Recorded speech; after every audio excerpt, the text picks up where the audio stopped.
Buenas tardes.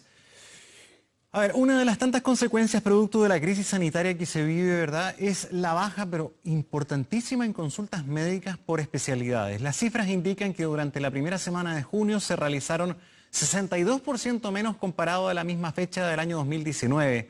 Queremos conversar de este y otros temas. Estamos en contacto con el doctor Patricio Mesa, vicepresidente del Colegio Médico. Doctor, gracias por acompañarnos. ¿Cómo está? Buenas tardes. Muy buenas tardes, Gonzalo. Gracias por la invitación a conversar este tema tan importante. Sí, varios temas importantes, pero quiero comenzar por aquella cantidad de consultas médicas que se han suspendido, que son importantísimas, 62% menos que el año pasado, son 3 meses de bajas consecutivas, y solamente por citar una de las áreas, pediatría, 87% menos de consultas, casi un 90%. ¿Qué preocupación hay respecto a esto? ¿Qué impacto tiene esto en la salud pública? O sea, esto es algo que nos preocupa de sobremanera, sobre todo en aquellos pacientes que han pospuesto sus controles con especialistas por enfermedades crónicas como diabetes, hipertensión, colesterol alto, obesidad. Y por ejemplo en pediatría también hemos visto que por un lado han disminuido las consultas, pero también creemos que ese número de disminución de consultas podría tener relación por un efecto colateral del que nos estamos quedando en nuestras casas, que la circulación de los virus entre los niños habituales en los meses de invierno en nuestro país ha sido mucho menor, justamente porque los niños de alguna forma están haciendo las cuarentenas en su casa y no están expuestos a los contagios masivos. Para el Colegio Médico esta es una preocupación importante y ya estamos discutiendo al interior de nuestro colegio qué alternativa o qué propuestas haremos justamente al Ministerio de Salud para que una vez terminada la pandemia podamos abordar justamente la gran cantidad, no solamente de consultas médicas, sino que exámenes y procedimientos quirúrgicos, porque hay mucha gente que va a estar engrosando estas listas de espera y es una preocupación que tiene que ser paralela. Ahora, nosotros consideramos del todo lógico que hoy en la balanza hay que poner dos cosas. Uno, ¿qué es más riesgoso hoy, dejar de ir a una consulta de un especialista o a una consulta médica en relación al riesgo que tiene uno al salir a la calle y contagiarse por la enfermedad? Por lo tanto, en esto hay que ser muy cauto. Aquellas enfermedades graves que requieren una consulta, por ejemplo, sospecha de un infarto, no hay duda que hay que consultar. Pero aquellas que son menos graves y que las personas tienen al alcance sus medicamentos, podemos, digamos, posponer unas semanas más e incluso unos meses más, cuando ya sea seguro poder asistir a los centros de salud. Pero paralelamente, mientras llegamos a esa situación, sin duda tenemos que potenciar lo que es todo lo que son consultas a nivel de asistencias telefónicas, telemedicina, contacto por teléfono, y en eso también los hospitales y la atención primaria deben jugar un rol importante. Esto no significa, por ejemplo, que si un diabético adulto mayor no pueda ir personalmente para que lo reevalúen en sus consultorios, eso no quiere decir que deba estar sin medicamentos en su casa. Por lo tanto, ahí hay que llamar a sus consultorios, a sus hospitales o a las consultas privadas de los colegas para que se les puedan extender las recetas y entregar los medicamentos para no correr riesgos por el abandono de la terapia. Sí. Es evidente que la situación de hoy día es tan riesgosa y es tan difícil que acá lo inmediato es lo que manda, ¿verdad? Y ojalá no salir, todo se podría posponer en la medida de lo posible. Pero resulta que la gran mayoría de las personas que postergan sus consultas o, por ejemplo, los exámenes que se tienen que realizar son mayores de 70 años.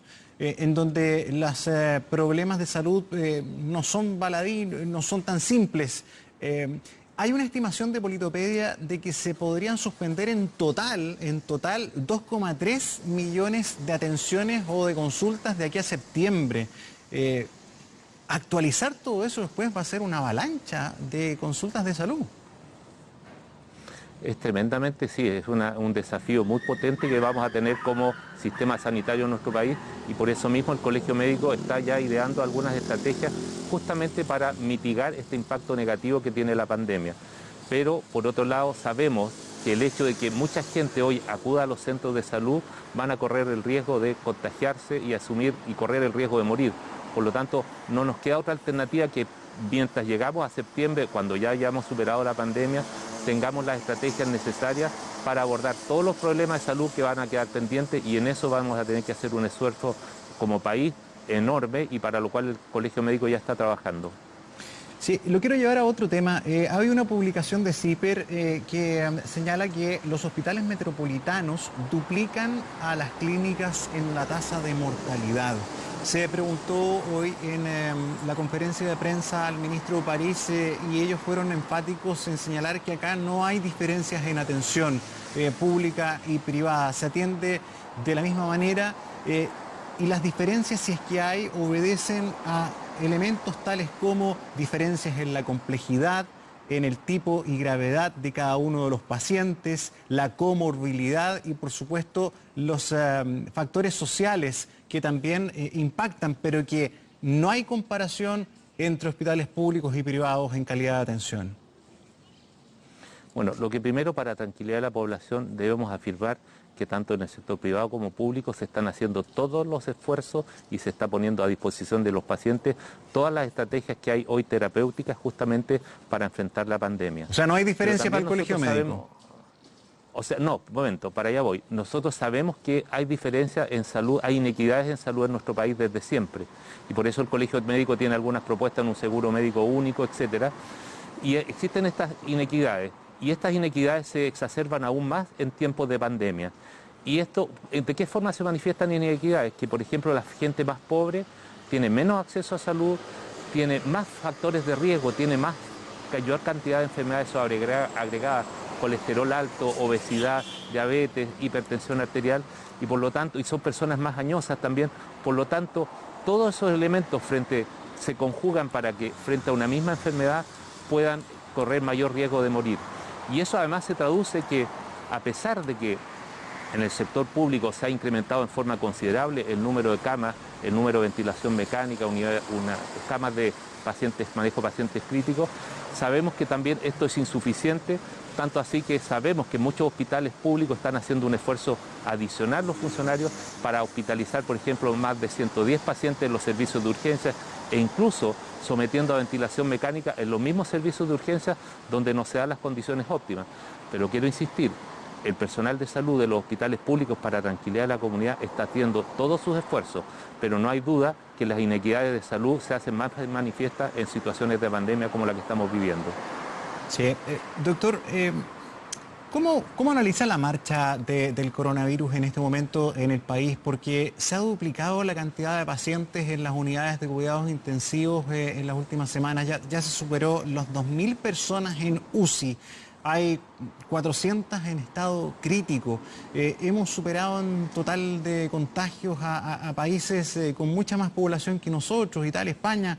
Y además, en términos de uno de los objetivos que se ha puesto el propio ministerio, que es la trazabilidad y aislamiento de los casos, ¿se está cumpliendo eso? Si al ritmo de 5.000 diarios en una semana son 35.000, esos 35.000, ¿cuántos se contactan? ¿Cuántos se aíslan?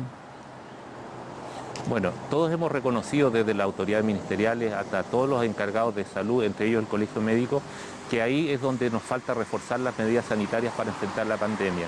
Una de ellas es la trazabilidad, y a través de esta trazabilidad, ¿qué significa? Que identificar a las personas que están enfermas, contagiadas con el coronavirus y a quienes son sus contactos estrechos, identificar a esas personas y aislarlas para que ellos dejen de transmitir la enfermedad a otras personas. Y en eso hay mucho que hacer todavía, el mismo ministerio lo ha reconocido y por eso mismo mañana el Colegio Médico con sus equipos técnicos se va a reunir con los equipos del Ministerio de Salud para ofrecer toda la ayuda nuestra. Sabemos que hay que hacer por lo menos 10.000 llamados diarios justamente para hacer la trazabilidad y por lo tanto este es un desafío que como país debemos tomar en forma considerable. Paralelamente también, si nos comparamos con otros países donde la comunidad respetó en forma estricta o mucho más que nosotros lo que es quedarse en las casas, hacemos un llamado también a aquellos que puedan voluntarios, o sea, que todos nosotros nos abstengamos de salir a la calle a menos que sea algo estrictamente necesario. Y en eso hacemos un llamado a la comunidad misma y a muchas empresas que hoy sabemos que están mal utilizando los permisos para que sus trabajadores obligarlos a trabajar sin que estén cumpliendo roles que sean fundamentales para que la ciudad pueda funcionar tranquilamente en este momento. Por eso hay muchos elementos. Como yo les digo, la trazabilidad debemos mejorarlo, el aislamiento de las personas y en eso el trabajo hay que intensificarlo y sobre todo, que ya se dijo en la última semana, intensificar los vínculos entre la comunidad y la atención primaria. Probablemente a ese nivel es donde vamos a poder vencer esta pandemia en nuestro país. Muy bien, doctor Patricio Meza, muchísimas gracias por acompañarnos esta tarde.